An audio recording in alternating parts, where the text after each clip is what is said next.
1993. 13-year-old Eric Smith was sent to prison for the crime, and it wasn't until today, almost 30 years later, he was released. In the annals of crime history, few cases are as chilling and perplexing as those involving young offenders. While most children are seen as symbols of innocence, some, due to circumstances, choices, or nature, tread the darker paths of society. This essay chronicles 10 of the most feared child prisoners whose actions and subsequent incarcerations shocked the world. Their stories not only challenge our understanding of childhood, but also underline the complexities of human behavior. Number 1. Alexei Romanov, the Trapped Tsarevich. The tale of Alexei Romanov is one steeped in the historical tapestry of Russia, an epic that merges political intrigue, familial ties, and a young boy who found himself at the heart of a revolution. Born in 1904, Alexei was the youngest child and only son of Tsar Nicholas II and Tsarina Alexandra of Russia.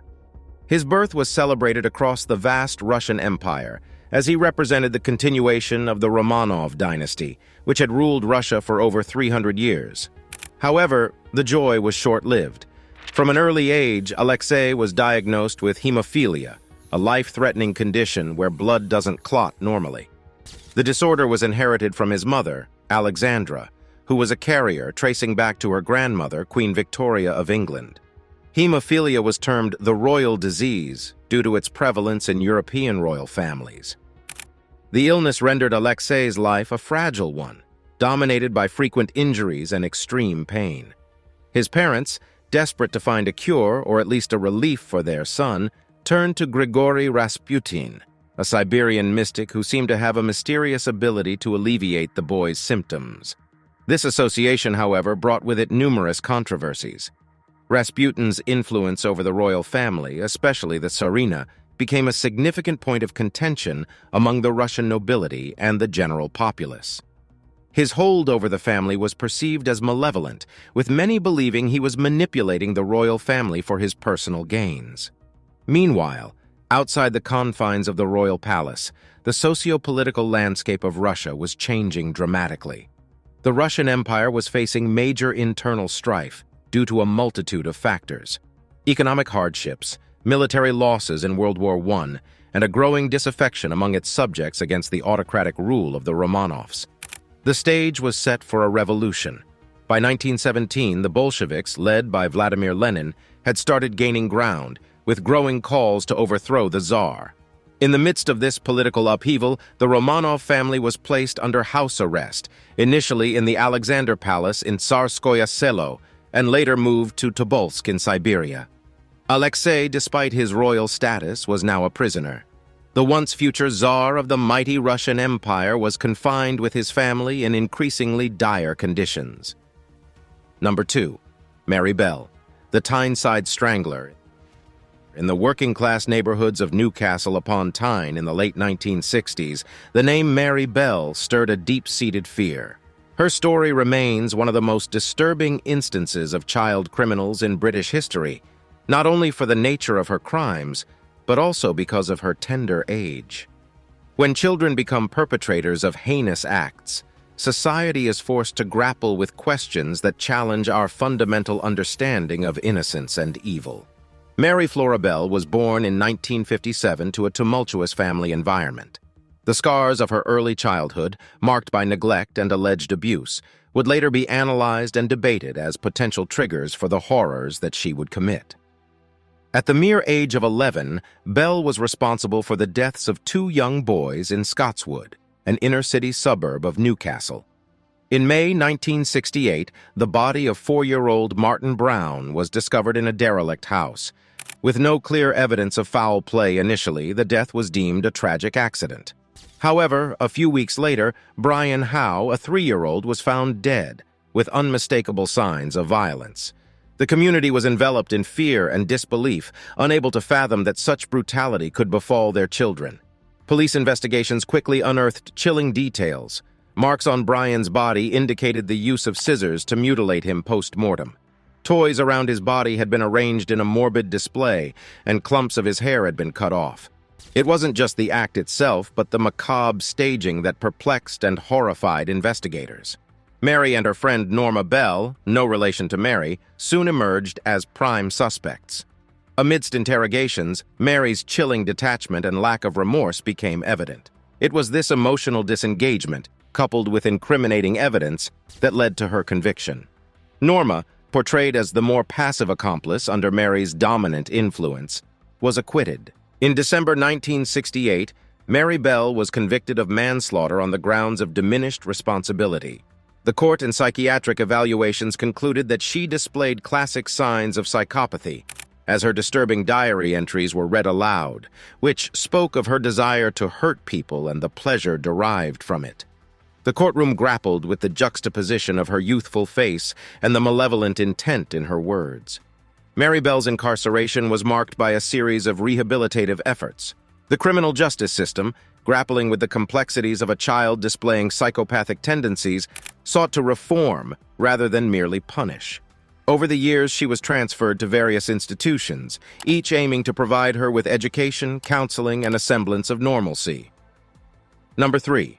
John Venables and Robert Thompson, the boys who killed James Bulger. In February 1993, the English town of Bootle was thrust into the international spotlight following the abduction and murder of 2-year-old James Bulger. The crime was not just tragic, but shocking in its brutality and the age of the perpetrators. John Venables and Robert Thompson, both just 10 years old at the time.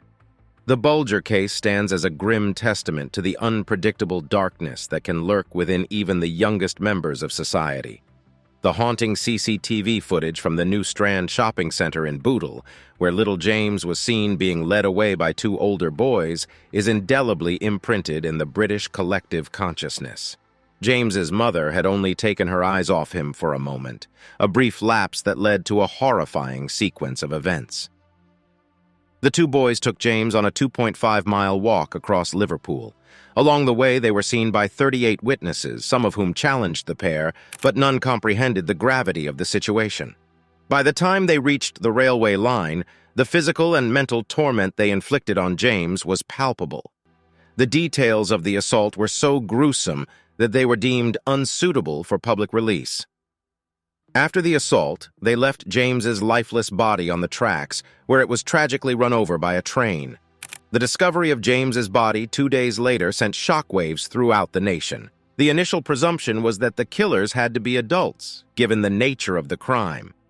However, the CCTV footage soon identified the 2 young boys as prime suspects. Their subsequent arrest and the revelation of the crime's details evoked a mixture of horror, disbelief, and a desperate search for answers. How could children, not much older than the victim, commit such a heinous act? During the trial, the backgrounds of Venables and Thompson were scrutinized. Both hailed from turbulent families marked by domestic violence and neglect. But while backgrounds provide context, they rarely offer clear-cut explanations, leaving society grappling with unsettling questions about inherent evil versus environmental influences. The trial was a media circus. Thompson and Venables became the youngest convicted murderers in modern British history. The judge described their act as one of unparalleled evil and barbarity. In November 1993, they were found guilty and sentenced to detention until they reached adulthood, with the recommendation that they remain in custody for very much longer.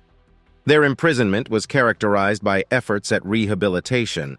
They received education and therapy, aiming to reintegrate them into society as reformed individuals. In 2001, after 8 years, the now adult Venables and Thompson were released on lifelong license, with new identities to protect them from potential reprisals. Number 4. Graham Young, the teacup poisoner.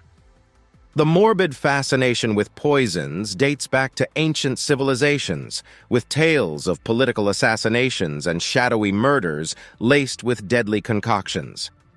However, in 20th century Britain, this archaic method of murder found an unlikely enthusiast in Graham Young, a teenager whose obsession with toxic substances earned him the chilling moniker the teacup poisoner.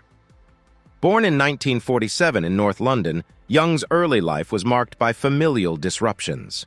His mother's untimely death when he was a toddler left a void, and his subsequent upbringing by an indifferent father and stepmother perhaps sowed the seeds of his growing detachment. From a young age, he displayed an uncanny interest in poisons, with a particular fondness for antimony, a metallic element with toxic properties. By the age of 14, Graham's malevolent experiments had commenced.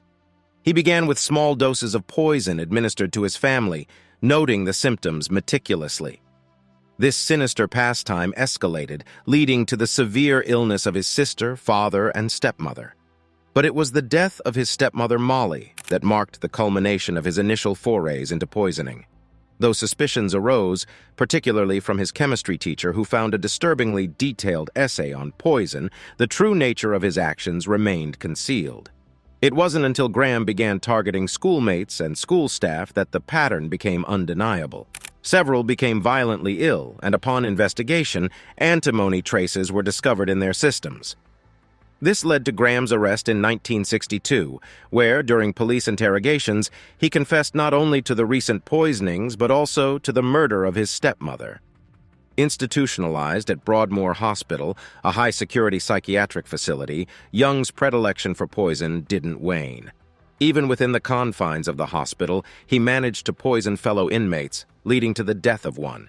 His obsession was all-consuming, with him spending his time studying toxicology and honing his knowledge.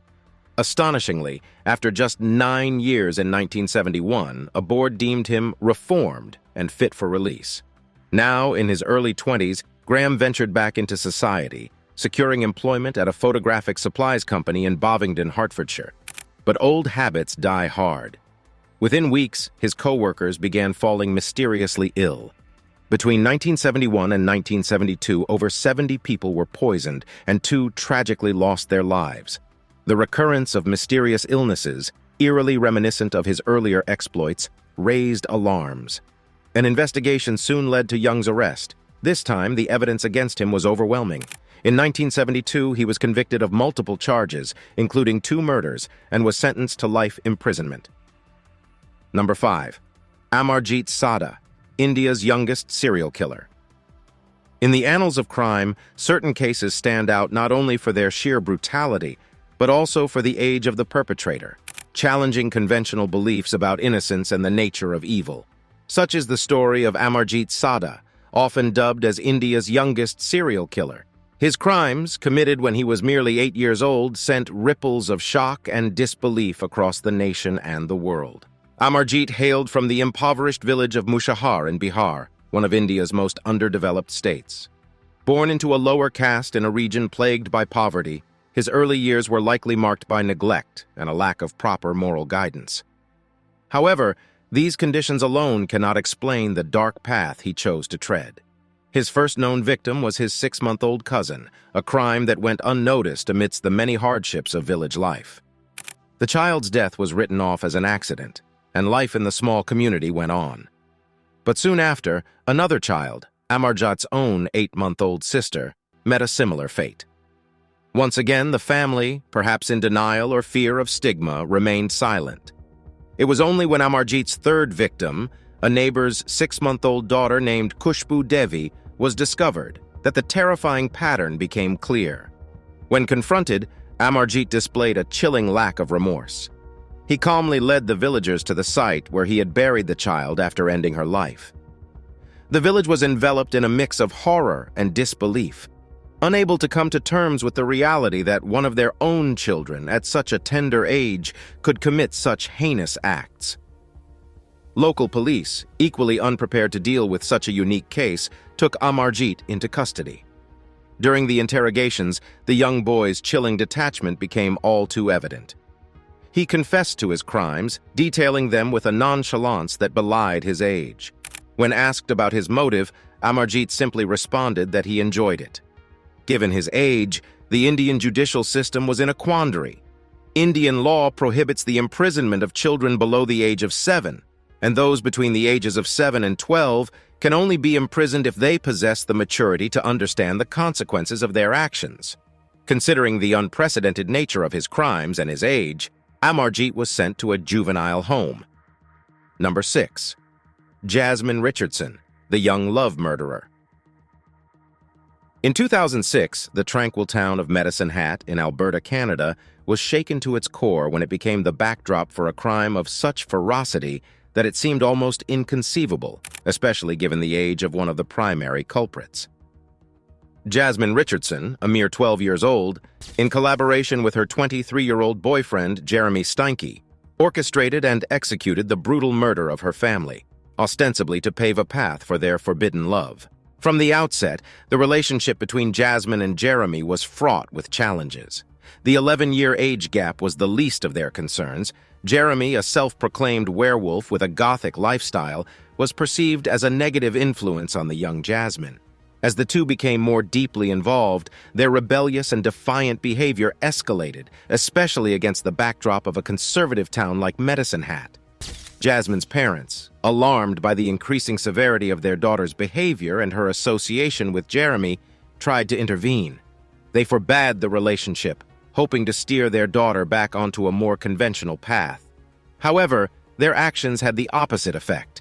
The young lovers, feeling cornered and desperate, began plotting the unthinkable, the elimination of those they perceived as obstacles to their love.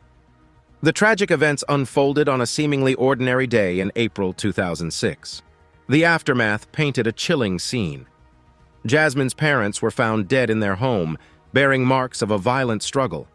But the most heart-wrenching discovery was that of Jasmine's younger brother, only 8 years old, lying lifeless in his bed, seemingly killed to eliminate him as a potential witness. The immediate aftermath was marked by confusion.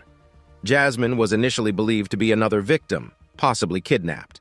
But as the investigation unfolded, a darker reality came into focus. Witnesses placed Jasmine and Jeremy near the crime scene, and their digital footprints, emails, and online conversations detailed their gruesome plan. They were soon apprehended and charged with 3 counts of first-degree murder. Number 7. Jordan Brown, a life taken too early. The serenity of rural life in Pennsylvania's Lawrence County was abruptly shattered on a cold February morning in 2009. The unsuspecting community would soon find itself at the epicenter of a legal and media frenzy when 11-year-old Jordan Brown was accused of a crime most adults would shudder to commit: the cold-blooded murder of his father's pregnant fiancée, Kenzie Hauk, and her unborn child. Kenzie, who was 8 months pregnant at the time, was found lifeless in her bed, a gunshot wound to her head. The immediate aftermath was marked by shock and confusion.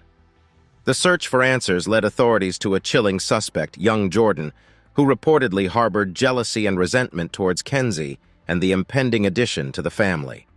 The initial evidence against Jordan was circumstantial but compelling.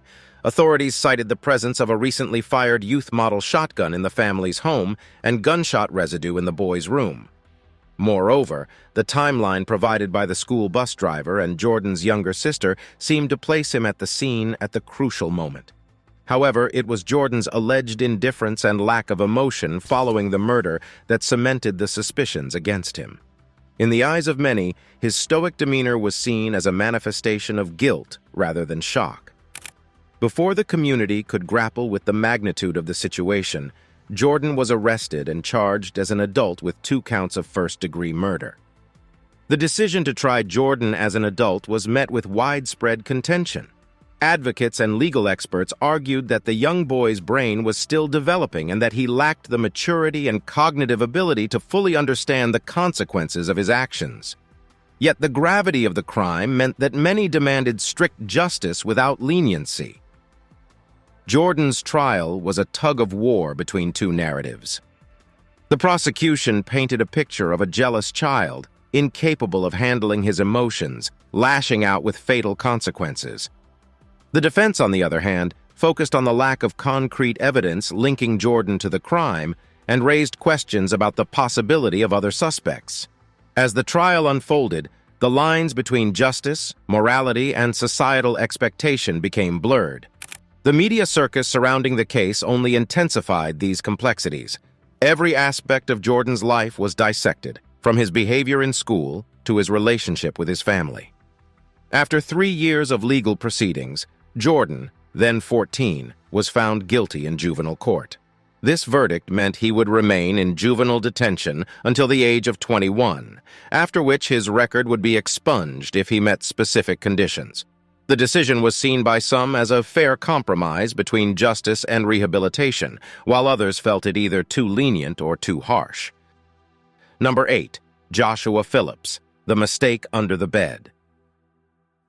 In November 1998, the peaceful suburbs of Jacksonville, Florida, were thrust into the spotlight when a mother made a horrifying discovery under her son's bed: the concealed body of an 8-year-old girl missing from the neighborhood for a week. The perpetrator of this grim act was none other than her 14-year-old son, Joshua Phillips. Maddie Clifton, the victim, was a bubbly, vivacious child, and her sudden disappearance had left the community in a state of anxious searching and speculation. Hundreds had rallied to search for her, holding on to hope even as days turned into a week.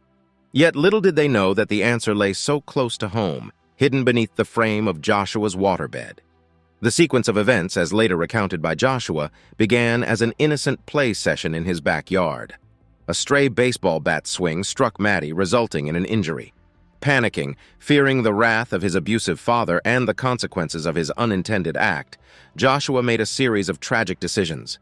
He dragged Maddie into his house and strangled her, in a futile attempt to silence her cries. To hide the evidence of his horrifying act, he stashed Maddie's body under his waterbed, where it remained for 7 days. Those days saw a facade of normalcy in the Phillips household. Joshua went about his daily routines, even sleeping on the very bed that concealed his grim secret. However, as the days passed, a telltale smell began emanating from his room. It was this odor that eventually prompted his mother to investigate, leading to the nightmarish discovery. The arrest of Joshua and the revelation of his crime sent shockwaves through Jacksonville. How could a 14-year-old, with no prior criminal record and known to many as a polite, if somewhat introverted boy, commit such a heinous act? As the court proceedings commenced, this question hung heavy in the air, with the community and nation grappling to understand the inexplicable. In his trial, Joshua's defense portrayed the act as a panicked response to an accident, a tragic chain of events set in motion by fear. They argued that Joshua's actions post the accident, though undeniably horrific, were those of a scared child rather than a calculated killer. However, the sheer brutality of Maddie's death and the week-long concealment of her body made it challenging to elicit sympathy. The prosecution was unyielding, pushing for Joshua to be tried as an adult given the gravity of his actions.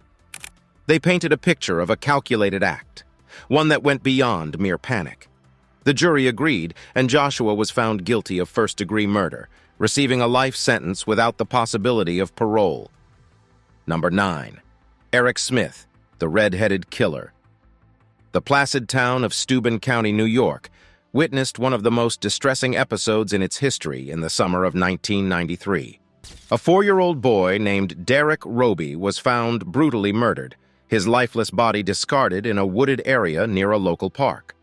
The revelation that 13-year-old Eric Smith was responsible for this gruesome act stunned the community and nation alike. Derek was a spirited young boy, full of life and innocence.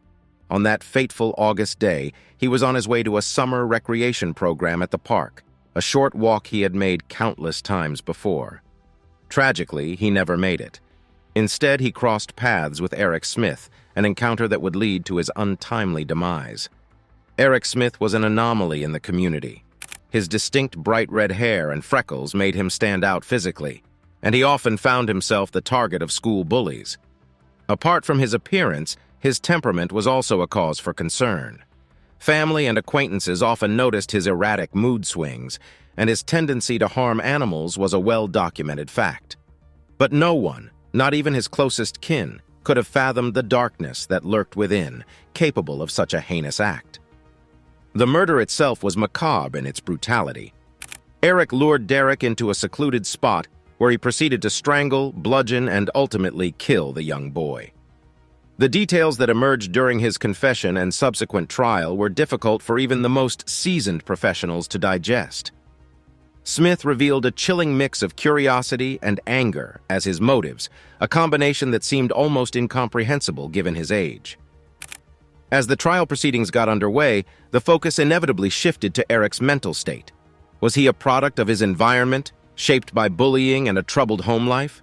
Or was there a more innate, sinister aspect to his psyche? Expert testimony presented during the trial pointed to a combination of both. Smith was diagnosed with intermittent explosive disorder, a condition marked by extreme outbursts of anger, often in response to relatively minor triggers.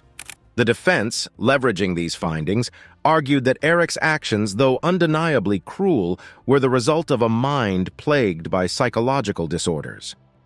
The prosecution, however, was relentless in highlighting the calculated and brutal nature of the act, deeming Eric a danger to society.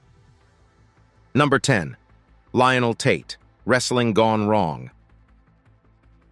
In 1999, a seemingly mundane event in a Broward County, Florida home spiraled into a grim tragedy that captivated the nation. 6-year-old Tiffany Unick was found lifeless after spending an evening playing with 12-year-old Lionel Tate, a family friend. What was initially perceived as a tragic accident soon took a sinister turn when it was revealed that Tiffany's death resulted from severe injuries consistent with prolonged abuse.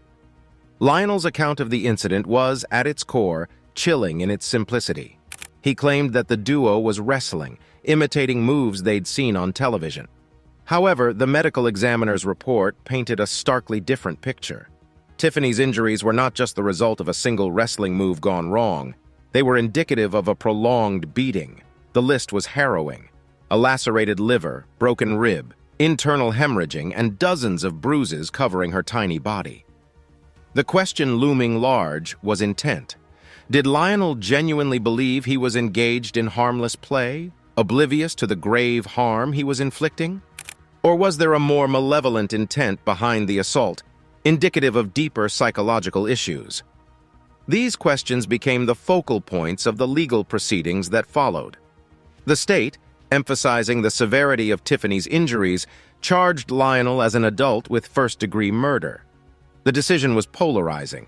Many believed that a child, especially one as young as Lionel, lacked the cognitive ability to comprehend the full implications of his actions. Others contended that the gruesome nature of Tiffany's injuries warranted a full-fledged trial, regardless of the perpetrator's age. Lionel's defense team portrayed the incident as a tragic accident, emphasizing his age and the influence of violent media. They painted a picture of a child, albeit a large and strong one for his age, engrossed in play, unaware of his own strength and the harm he was causing. The jury's task was unenviable. They were charged with discerning intent and culpability in a situation muddled by Lionel's age and the extreme nature of the injuries inflicted. After 3 hours of deliberation, they returned with a guilty verdict, and Lionel Tate became the youngest American ever sentenced to life in prison without the possibility of parole. The ruling was met with a wave of national and international outcry.